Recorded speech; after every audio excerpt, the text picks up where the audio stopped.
कहानी है एक पुलिस ऑफिसर की जिसे एक गलती करने की वजह से कुछ टाइम के लिए सस्पेंड कर दिया था। उसके दिल में एक गिल्ट है जिस बारे में वो किसी को नहीं बताता। फिलहाल वो इमरजेंसी कॉल सेंटर पर जॉब कर रहा है जहां उसे एक लड़की की कॉल आई जिससे उसकी पूरी जिंदगी बदल गई। इस पुलिस ऑफिसर का नाम जो होता है जो नाइट शिफ्ट में 911 यानी इमरजेंसी कॉल सेंटर पर जॉब करता है। जो को सस्पेंड इसलिए किया गया था क्योंकि अपनी ड्यूटी के दौरान उससे एक गलती हो गई। इस वजह से उस पर एक केस चल रहा है जिससे वो जल्द से जल्द आजाद होना चाहता है। कल कोर्ट में उसकी आखिरी सुनवाई है। अगर तो वो बेगुनाह साबित हो गया तो फिर से पुलिस ऑफिसर की नौकरी कर सकता है। उसकी वाइफ ने भी उसकी इस गलती की वजह से जो को छोड़ दिया। जो की एक बेटी भी है जिसे उसकी वाइफ साथ ले गई और वो जो को बेटी से मिलने भी नहीं देती। इस टाइम जो की जिंदगी काफी मुश्किल चल रही थी। एक रिपोर्टर उसे बार बार कॉल करती है क्योंकि वो जो के बारे में जानना चाहती है, लेकिन वो उसे कुछ नहीं बताता क्योंकि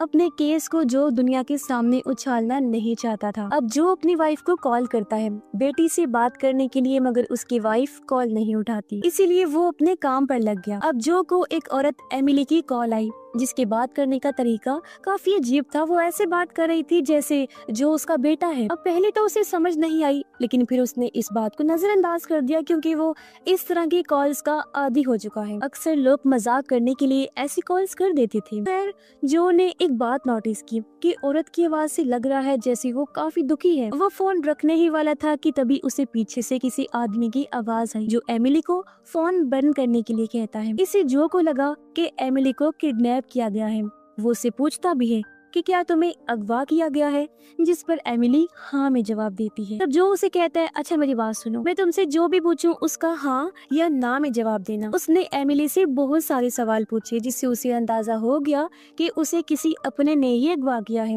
और अब उसे एमिली को बचाना है। जो उसका नंबर ट्रेस करके उसकी लोकेशन देखता है। उसे पता चला कि किडनैपर यानी अगवा करने वाला उसे व्हाइट वैन में एक हाईवे से शहर से बाहर ले जा रहा है। वो एमिली की कॉल को होल्ड पर लगाकर पुलिस की पेट्रोलिंग टीम को कॉल करता है और एमिली के बारे में सब कुछ बता देता है। तभी उसकी वाइफ की कॉल आने लगी, लेकिन उसने रिसीव नहीं की क्योंकि अभी उसे किसी भी हाल में एमिली को बचाना है। उसने फिर एमिली से बहुत सारे सवाल किए, लेकिन अब की बार एमिली के मुंह से एक ऐसा लफ्ज निकल गया जिससे किडनैपर को पता चल जाता है कि इसने अपने बेटे को नहीं बल्कि किसी और को कॉल की है। अब कॉल बंद होने से पहले जो उसे कहता है कि अगली बार जब भी तुम 911 पर कॉल करो तो कहना कि मुझे जो से बात करनी है, ताकि तुम्हें किसी और ऑफिसर को फिर अपनी सारी डिटेल ना बतानी पड़े। और तब एमिली फोन काट देती है। अब हालांकि इधर जो का काम पूरा हो गया था, लेकिन उसे अभी भी एमिली की फिक्र हो रही थी। वो बार बार उसकी लोकेशन देख रहा होता है। साथ ही वो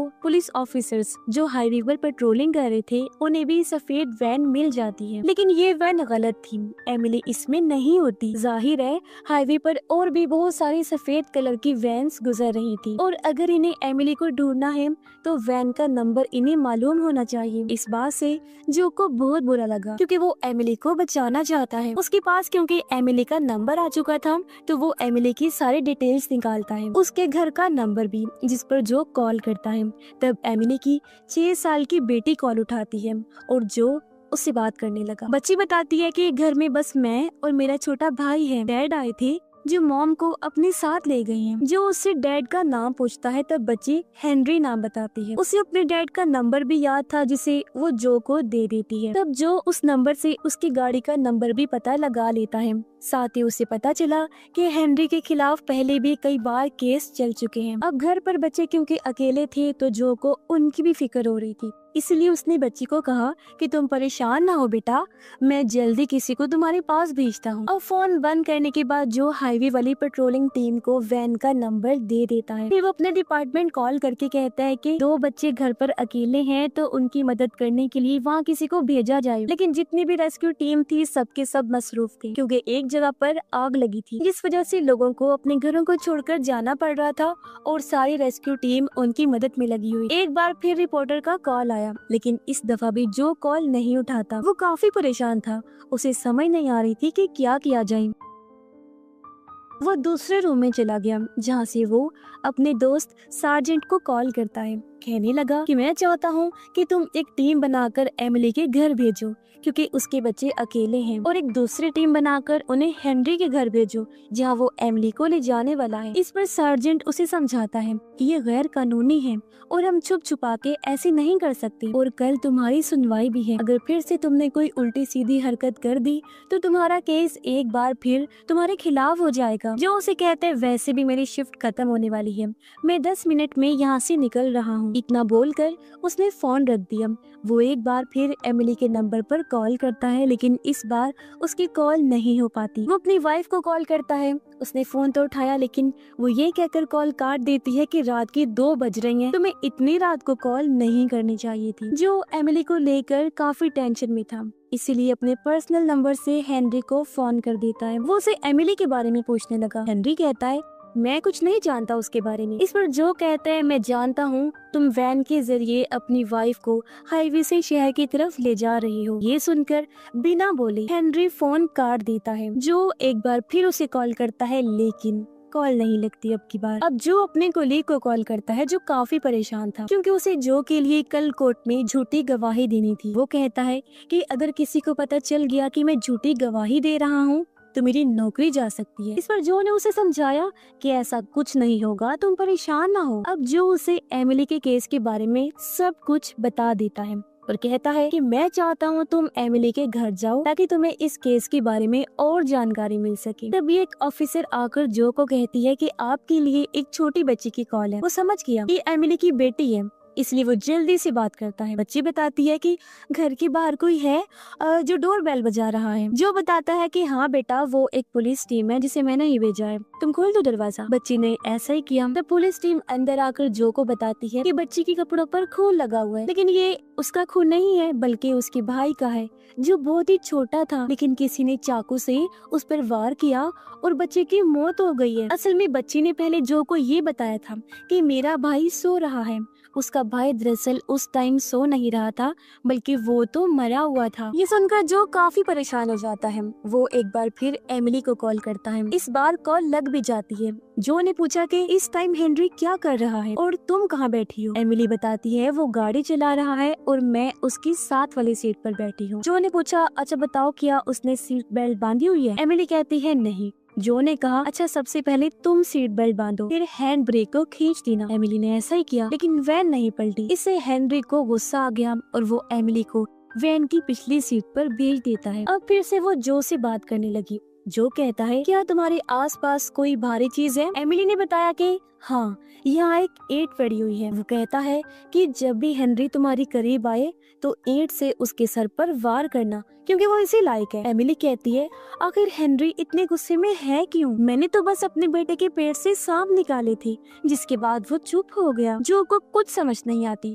वो काफी हैरान रह गया। एमिली से कहता है मुझे सारी बात खुलकर बताओ। तब एमिली कहती है मेरा बेटा सुबह से रो रहा था, उसके पेट में दर्द हो रही थी। मुझे लगा कि उसके पेट में सांप है तो मैंने चाकू से उसका पेट काट कर सांप को बाहर निकाल दिया, जिसके बाद वो पूरी तरह से खामोश हो गया। अब ये सुनकर जो अपना सर पकड़ के बैठ गया क्योंकि उसे समझ आ गई थी कि उसमें उसके हस्बैंड हेनरी की कोई गलती नहीं है। सारा कसूर तो एमिली का है क्योंकि उसने अपने बेटे को मार दिया और हेनरी उसे घर से इसीलिए ले गया ताकि वो अपनी बेटी को भी ना मार दे। उधर जब हेनरी एमिली के पास आया तो वो ईंट से उस पर हमला कर देती है। जाहिर है ऐसा करने के लिए उसे जो ने जो कहा था। ऐसा करने के बाद वो भाग जाती है और ये सारा कुछ जो फोन पर सुन रहा होता है। उसे अपनी गलती का एहसास हुआ कि मैंने ही उसे ऐसा बोला था। और अब जो के उस दोस्त की कॉल आती है जिसे उसने एमिली के घर जाने को कहा था। वो जो को बताता है कि एमिली का मेंटल बैलेंस ठीक नहीं है। पहले वो एक मेंटल हॉस्पिटल में थी, लेकिन हेनरी के पास इतने पैसे नहीं थे कि वो उसके दिमाग का इलाज करवाता, इसलिए वो उसे घर ले आया। और अब जब बात हद से बढ़ गई है, यानी एमिली ने अपने बेटे की जान ले ली है, तो हेनरी उसे घर से दूर ले जा रहा है। अब तक जो को समझ आ गई थी कि हेनरी उसे मेंटल हॉस्पिटल ले जा रहा है, इसलिए वो हेनरी को कॉल करता है जिसके सर से खून बह रहा था, लेकिन उसे सिर्फ अपनी बेटी की परवाह थी। या जो को अपनी गलती का एहसास होता है कि अगर मैंने उनके मैटर में दखल अंदाजी ना की होती तो अब तक हेनरी उसे मेंटल हॉस्पिटल ले जा चुका होता। वो एमिली को कॉल करने की कोशिश करता है लेकिन वो कॉल रिसीव नहीं करती। तभी एक ऑफिसर आकर उसे बताता है कि तुम्हारे लिए किसी औरत एमिली की कॉल है। अब हालांकि जो का ड्यूटी टाइम खत्म हो गया था लेकिन वो अपनी ड्यूटी जारी रखता है क्योंकि अब उसे अपनी गलती को सुधारना है। कैसे भी करके वो हेनरी की मदद करना चाहता था। वो एमिली से बात करता है जो उसे बताती है कि इस टाइम मैं हाईवे के एक पुल पर हूँ। मेरे कपड़ों पर खून लगा हुआ है। ये खून किसका है क्या तुम जानते हो? लेकिन जो कोई जवाब नहीं देता। अब बातों ही बातों में एमिली को याद आता है कि ये तो मेरे बेटे का खून है। वो कहती है कि मैंने अपने बच्चे को ही मार दिया है। मुझे इस बात का अफसोस है, इसलिए अब मुझे जीने का कोई हक नहीं है। तो मैं इस पुल से कूदने वाली हूँ। जो उसे कहता है कि तुम ऐसा मत करो क्योंकि अभी भी बहुत सारे लोग ऐसे हैं जो तुमसे प्यार करते हैं। इसमें सारी गलती मेरी है। ये कहते हुए उसकी आंखों में आंसू आ गए क्योंकि सच में जो की ही गलती थी। और अब वो जल्दी से दूसरी टीम को भी एमिली के पास भेज देता है। तब तक उसे एमिली को अपनी बातों में उलझा कर रखना होगा। वो एमिली को अब अपनी कहानी बताता है। कहता है कि मुझसे बहुत बड़ी गलती हो गई थी। 8 महीने पहले अपने ड्यूटी के दौरान मैंने 19 साल के लड़के को गोली मार दी थी। कल मेरी कोर्ट में आखिरी सुनवाई है। मैंने खुद को बेगुनाह साबित करने के लिए झूठे गवाहों को इकट्ठा किया हुआ है। वो जब मेरे हक में गवाही देंगे तो शायद मैं बेगुनाह साबित हो जाऊं और मेरी जॉब मुझे वापस मिल जाए। उन गवाहों में उसकी वाइफ भी शामिल थी जो इस हरकत की वजह से उसे पसंद नहीं करती। यही वजह है कि वो नहीं चाहती कि उनकी बेटी जो से बात करे या फिर मिले क्योंकि जो ने बहुत गलत किया था उस बच्चे के साथ। भले ही वो ड्यूटी पर था लेकिन उसे अपने गुस्से पर कंट्रोल करना चाहिए था। अब एक तरह से एमिली और जो दोनों एक जैसे ही हैं। दोनों को ही अपने दिमाग पर कंट्रोल नहीं है। लेकिन एमिली को अब जब अपनी गलती का एहसास हुआ तो वो खुद को सजा देना चाहती है। लेकिन इस मामले में जो बिल्कुल उल्ट है। हालांकि उसे पता भी है कि मैंने गलत किया है लेकिन वो तो खुद को बेगुनाह साबित करने के लिए झूठ का सहारा ले रहा है। ये सारी बातें बताते हुए जो इमोशनल भी हुआ। उसकी आंखों में आंसू भी आ गए। उसका मन भी थोड़ा हल्का हो गया था क्योंकि 8 महीने में पहली बार उसने किसी को अपनी कहानी बताई थी। और अब जो को पुलिस सायरन की आवाज आती है क्योंकि पुलिस एमिली तक पहुंच गई थी। एमिली उसे कहती है यहाँ तो पुलिस आ गई है। मैं उनके हाथों लगना नहीं चाहती। मैं पुल से कूद जाऊंगी। लेकिन यहाँ पर जो फोन काट देता है।